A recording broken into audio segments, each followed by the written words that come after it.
Cette actualité vous est présentée en collaboration avec Cryptost Research. Ayez un temps d'avance sur le marché crypto en rejoignant notre communauté premium.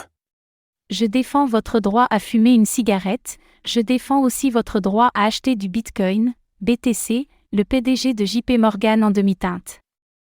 Alors que JP Morgan chemine petit à petit vers la crypto-monnaie, son PDG est quant à lui connu pour son hostilité manifeste au Bitcoin, BTC. Dans une nouvelle interview, Jamie Dimon explique cependant qu'il sépare son positionnement personnel de celui de ses clients. Décryptage.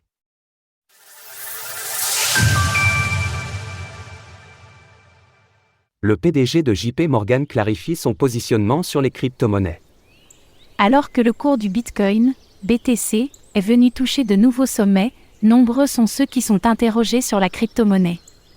C'est le cas de Jamie Dimon, le PDG de JP Morgan est un habitué des sorties fracassantes contre le Bitcoin. Et ce même si son entreprise a fait le choix d'adopter la crypto-monnaie, notamment en participant à l'ETF Bitcoin de BlackRock. Comment justifie-t-il alors ce grand écart ? Jamie Dimon s'est exprimé à ce sujet lors de l'Australian Financial Review, qui a lieu cette semaine.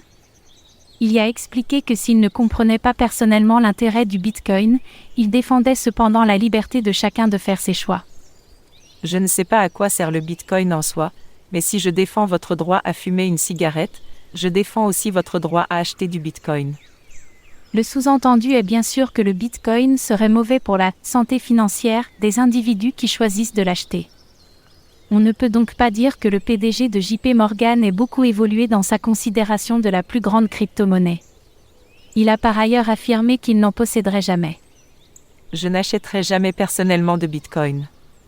Les critiques habituelles sur le Bitcoin.